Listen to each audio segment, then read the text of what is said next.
दोस्तों, आप सभी लोग जानते हैं कि 28 अक्टूबर दिन सोमवार को रमा एकादशी पड़ने वाली है।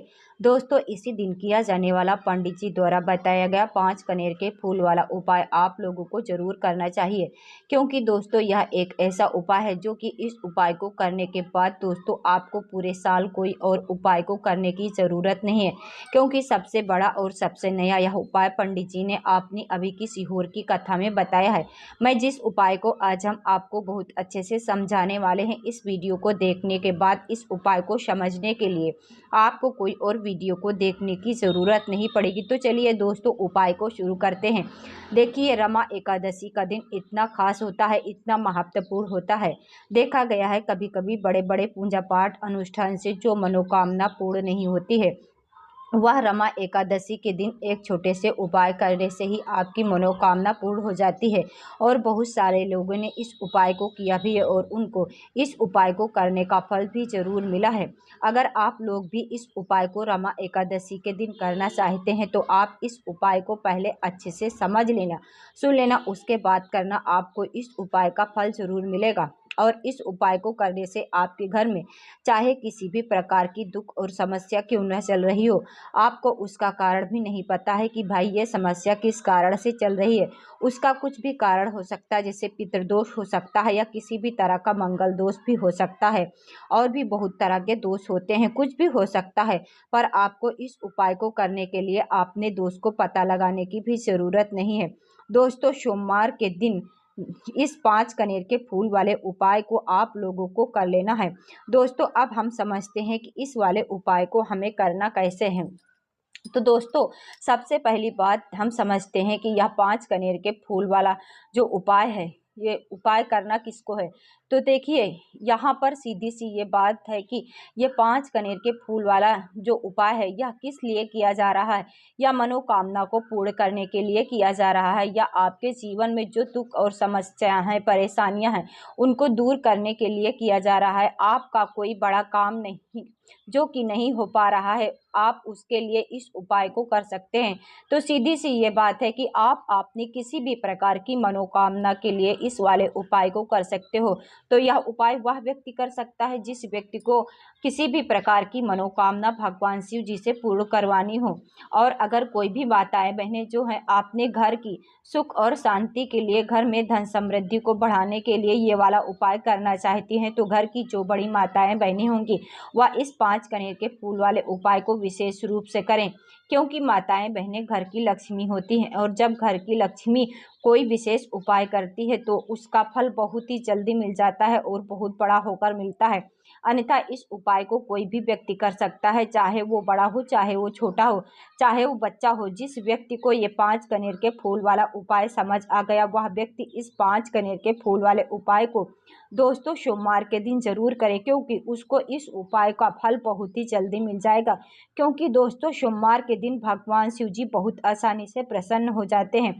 तो आइए अब समझते हैं कि इस 5 कनेर के फूल वाले उपाय को आपको करना कैसे है, और इस उपाय को करने का जो समय है वो क्या है। तो देखिए दोस्तों, सोमवार के दिन किए जाने वाले इस 5 कनेर के फूल वाला जो उपाय है, यह मुख्य रूप से सुबह के समय होगा। किस समय होगा? सुबह के समय होगा।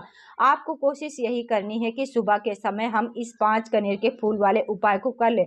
बस किसी कारण बस अगर आप सुबह इस उपाय को न कर पाओ, आपको कहीं काम से जाना हो या किसी और काम की वजह से आप उपाय को ना कर पाओ, तो आपके पास फिर दूसरा मौका रहेगा, जो कि शाम के समय का रहेगा, प्रदोष काल का रहेगा। अब भाई, प्रदोष काल का समय भी एक बहुत ही लोगों के मन में प्रश्न बन जाता है कि भाई ये समय होता कब है, कितने बजे से लेकर कितने बजे तक का यह समय होता है, ताकि हमें उपाय के लिए जो है करने का समय पता लग जाए। तो हम आपको बता दें, प्रदोष काल का जो समय होता है शाम का, वह समय होता है शाम के 6 बजे से लेकर शाम के 7 बजे के बीच। इस समय के बीच में आप उपाय को करोगे तो आपको उस उपाय का फल जरूर मिलेगा। तो शाम के 6 बजे से लेकर शाम के 7 बजे के बीच बीच में आप लोग इस 5 कनेर के फूल वाले उपाय को कर सकते हो।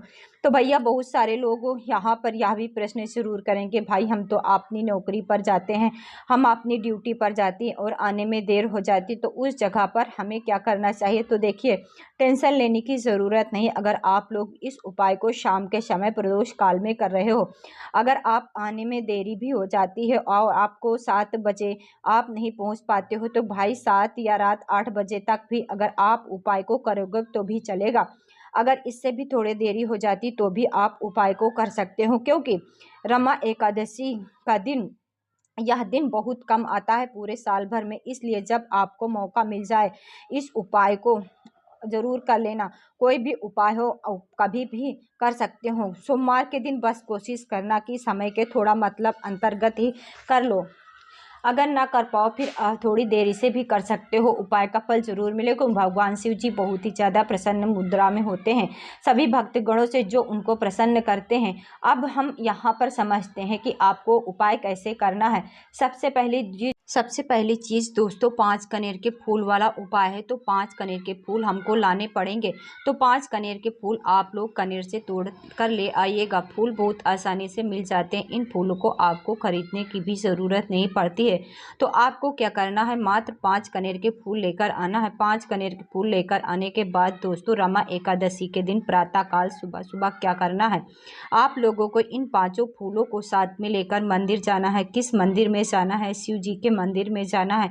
इन फूलों के साथ में आप भगवान शिव जी से जिस भी तरीके से पूजन अर्चना करना चाहते हैं, जल चढ़ाना चाहते हैं, बेलपत्र फूल चढ़ाना चाहते हैं, तो आप अलग से रख कर लेकर जाइए। और 5 कनेर के फूल वाला उपाय करने के लिए 5 कनेर के फूल अलग से रख कर लेकर जाइए। ठीक है, तो यहाँ तक बात आपको समझ आ गई। अब आपको करना कैसे है, जैसे ही आप शिव जी के मंदिर पहुंचते हैं, शिव जी के मंदिर पहुंचने के बाद सबसे पहले आप अपनी पूजन अर्चना कर लीजिए जो आप शिव जी के लिए करना चाहते हैं।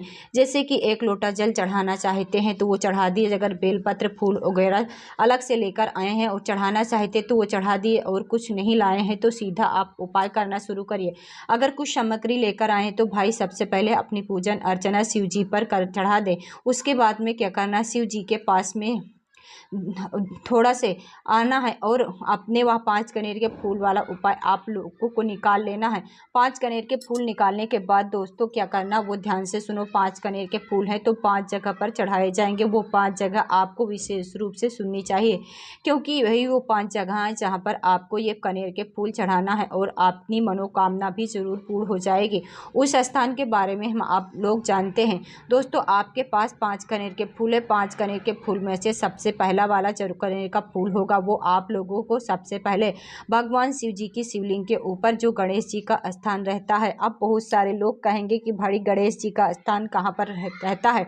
दोस्तों गणेश जी का स्थान जो जलाधारी होती है, जलाधारी के राइट हैंड साइड पर होता है। तो राइट हैंड साइड पर आपको क्या करना है, सीधे हाथ पर 1 कनेर का फूल, अपना पहला कनेर का फूल चढ़ा देना है। खिला हुआ भाग शिव जी की तरफ होना चाहिए, इस बात का ध्यान रखना। उसके बाद में दोस्तों पहला कनेर का फूल चढ़ाने के बाद दोस्तों दूसरे कनेर के फूल की बात करें तो ये दूसरे कनेर का फूल आपको कार्तिकेय जी के स्थान पर चढ़ा देना है, जो स्थान शिव जी की शिवलिंग की जलाधारी के लेफ्ट हैंड साइड मतलब उल्टे हाथ पर होता है। तो दूसरा फूल आप लोगों को कहाँ पर चढ़ाएंगे, कार्तिकेय जी वाले स्थान पर चढ़ाएंगे। अब दोस्तों आप फूल चढ़ाएंगे हैं, जो तीसरा फूल चढ़ाएंगे वो कहाँ पर चढ़ाएंगे, वो चढ़ाएंगे आप लोग माता जगत जननी का जो हस्तमल जलाधारी होता है।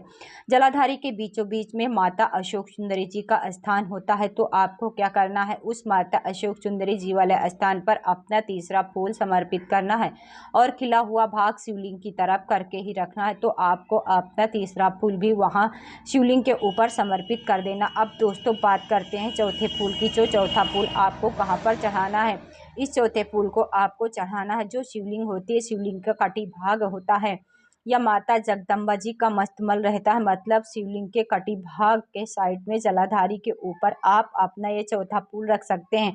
आपको चढ़ाने की एक और जो पात्र टंगा होता है जो से बूंद बूंद जल टपकता है, शिव जी की 5 बेटियों का स्थान रहता है, जया विश्वरी श्यामली भरी तवतरी और देव। आप लोग इस जगह पर न चढ़ाकर इस जगह पर भी चढ़ाएंगे तो भी आपको यही फल मिलेगा। पर यह वाला जो फूल है ये सिर्फ चौथे फूल को ही आप कर सकते हो।